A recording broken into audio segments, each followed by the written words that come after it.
Welcome to Wager Talk TV. I am Kelly Stewart at Kelly in Vegas on all your social channels. Today I am joined by Drew Martin. We like to call him Drew Martin Bets on all of our social channels.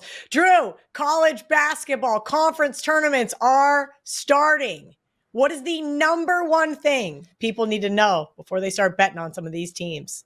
Kelly, I'm going to say it's bet on teams playing their best basketball in the month of March. Another way to say it might be ride the hot hand. These teams that have played good basketball at the end of February and then the beginning of March, there is a correlation to winning games at the end of the regular season and it carrying over into conference tournament time. And I guess we could almost flip it on its head, 180-degree angle. Teams that have racked up a bunch of wins, say in November, December, January, and then they've kind of fallen off at the end of February, early March.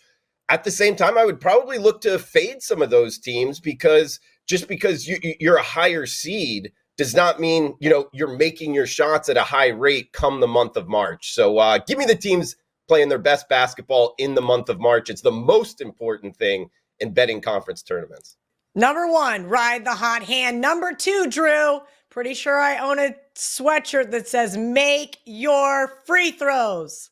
Absolutely. I would love one of those sweatshirts, Kelly. Great purchase on your part because I cannot bet teams that don't make their free throws. I pretty much put a line out there and you can go look it up, how a team shoots their free throws. If they're hitting free throws at under 70% clip, I pretty much don't bet on that team come March Madness. Come conference tournament time, I carry that over into the NCAA tournament as well. I'll break it down one step further, guys.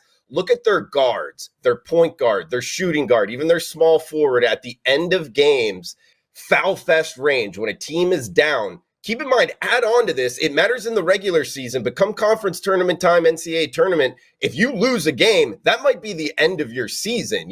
All of these teams kind of have a shot at winning the national championship. So they're going to look to foul even more so if they're down 5, 6, 7 points. And the ball is usually in the guard's hands. So look even further how their guards hit their free throws. If those guys struggling hitting free throws, that is a team I really do not want to bet come this time of year, Kelly. Very good points by Drew. And the number three thing we need to be looking for when betting these conference tournaments is... How about the venue? A lot of people, I guess, don't pay attention to that. It's just up team A versus team B. I'm looking to bet team A. Well, sometimes in these conference tournaments, it's the home team, the better seeded team as the home team. And then sometimes it's kind of a neutral site. Sometimes it's even at one of the conference, like say UNLV, the Mountain West tournament is at their home court there at the Thomas and Mack in Las Vegas. So, and then sometimes even it can start off at home team as the home team, the better seeded team, and then go to a neutral site game and say the Final Four of the conference tournament. You need to kind of know all of these things. It's pretty easy to look at, but if you're new to sports betting, did want to point that out. You got to keep in mind with travel. Kelly, we were just talking to the Big 12, BYU, West Virginia, even UCF kind of having a little bit tougher travel spots. Not that it matters all that much because you do have the days to make the travel and for rest, but that could be part of it. And then I would say last thing with some of these venues, Kelly, they're non-basketball venues, meaning like the Sun Belt and Pensacola. There's not really a basketball team that plays in that arena. So a lot of times they're bringing in these baskets. And if you watch it early in the tournament, and say it's a loose rim or a tight rim, you could use that in your totals betting because, more balls are going to fall in the hoop with a loose rim there. And it's pretty much the opposite with a tight rim. So that's kind of one of those really tough ones to watch. You really got to watch each game closely, but it is something I've had success with in the past. So watch these venues, non-basketball arenas. Watch how that ball is going off of the rim because you can use it for your advantage in the totals betting. Top three things that you need to be looking for when betting conference tournaments, champions. Drew Martin bets. Right now, you can get 25% off one of his daily packages or an all-access pass up to 1 full year using coupon code TIPS25. That's TIPS 25. You only get one per user, so make sure you use it wisely. Drew, MLB is right around the corner. Let's talk about some of these early season betting markets. And the thing that plagues me the most, and probably why I don't handicap Major League Baseball. I would start off with the bullpens, Kelly, and I think that's what you were alluding to here. It is a very volatile handicap, and I've heard multiple guys in this industry, some of which I really respect their opinion on the basis, say, hey, I'm cutting out bullpens. I'm just betting first five. And I bring up the fact of one of the best things about betting baseball, Kelly, is it's a dime line, minus 105 on each side. It's pretty much half off for the sports bettor. You're having to risk $105 to win 100. When you bet first fives in a lot of sports books, you lose that. So I like to keep, the full game betting in baseball as my arsenal, really. And I try to put as much time, as much effort into researching these bullpens because, yes, it can be volatile. Yes, there's a human element to it in terms of the decision making, with the pitching coach, the manager, which guy is going to pitch at which time. But really, if you can find these bullpens early in the MLB season that are pitching lights out, it can be a huge moneymaker, guys, because really nobody knows at this point in the season what bullpens are going to be good. So if you can find the top three arms in a bullpen, that 9-inning guy, the closer, the holds guy in the 8th inning, and even the setup guy in the 7th inning, it's kind of hard to find that 3 really top arms in a bullpen. But if you can get that can be a huge moneymaker that can kind of shut the door and not give up some of these leads. So I would say the bullpen is the most important thing that is just under the radar in the betting markets, Kelly. And you can find more winners than losers if you can be on the right side of some of these bullpen meltdowns rather than the wrong side. Unfortunately, Drew, I always seem to be on the wrong side of the bullpen meltdowns. And that's because usually the starting pitchers are the guys that I'm looking to bet on. But you have kind of a reverse way of looking at this. Maybe somebody's paying a little too much of a premium for someone's name. Absolutely. I think name value is overrated in the starting pitchers kind of betting markets. And you can throw out big names all over baseball, and these guys get big contracts.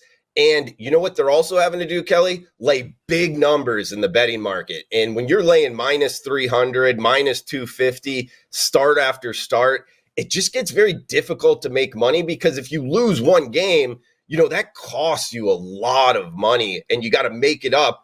And the next couple, it's just something that I've found I don't do personally is bet on these huge, names as starting pitchers and then lay big numbers. I would much rather find a young kid coming up, a rookie, a second year guy that not a whole lot of people know and bet on those guys, the guys, huge velocity coming up. And I don't know, just because somebody has a big contract does not mean that you should be betting on them. In fact, I would flip that on its head as well, Kelly. I would say these guys with the big contracts, they're not as hungry. Give me one of these young guns stepping up from the minor leagues that are hungry. Bet on guys, don't walk people and still have the velocity. Those are the guys where if you can find them early, they don't last long because the market's already onto this to some point. But you can get 5-6 starts out of some of these young guys where nobody really knows about, and you're not having to lay a price. But come the end of the season, that's why we're doing this, MLB early season kind of advantages here. You can get it earlier in the season rather than in the later in the season, KIV. Drew, you're absolutely nailed it. Every single April, May, and June, these early markets, there is a $2, $3 dog that loses outright almost every single day. So be careful when you guys are laying that juice. And the third thing we need to be looking for here in mid-March, Drew, before we get into baseball season is? I would say MLB season win totals, guys, because, hey, before the season kicks off, that's when you can get down on these. Now, some sports books have done the in-season kind of season win total market, but really the big time part to bet this is right now in the couple weeks before opening day. And I did want to point out, if you're new to betting baseball, in terms of entertainment value, what you're getting for your money, I think MLB season win totals are about as good as it gets across the sports betting landscape. And the reason being, it's a 162 game season. and you're only paying in the minus 110 market, meaning risk 110 to win 100. It's not a futures market where a lot of times, that's 40% VIG. This is just the minus 110 market, and you get that kind of longevity for your bet. So if you're somebody that's like not grinding out the MLB betting market day in, day out, come the month of June, July, the dog days of summer, this is actually a fun one. You can go out with your friends and kind of keep an eye on the season win total of the team that you're betting. Hey, did the team win tonight? So I just wanted to throw that out for like beginning bettors. It's also a simpler market. Some of these teams like the Yankees, very high right now, 94.5 wins. I don't know, in the AL East, are they really going to get there? I kind of like the Bronx Bombers to the under. And also, Kelly, I feel like the schedule, yes, we're on our second year of the balanced scheduling, but last year it was not worked in fully, in my opinion. And what I'm getting at, if you don't know what I'm talking about, is they used to play in division like 18, 19 times against all their divisions. So like the NL East would play other NL East teams 18 or 19 times. Now they're only playing like 11 or 12 times. So you're playing more Central and West division opponents.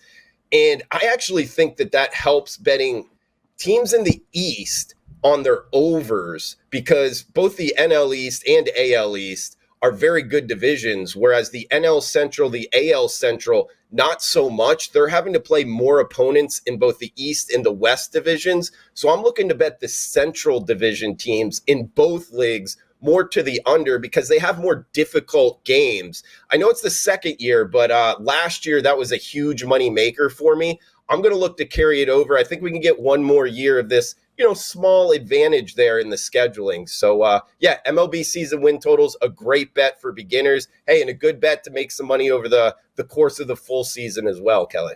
Maybe that's what I should do, Drew, since I don't like to bet baseball, the grind day in, day out. I'll bet maybe 5 or 6 season win totals, and that'll give me something to cheer for until football season rolls around. He is Drew Martin Bets at Drew Martin Bets. Right now, you can get 25% off his all access pass. That is 1 day up to 1 full year using coupon code TIPS25, TIPS 25. Thank you, Drew.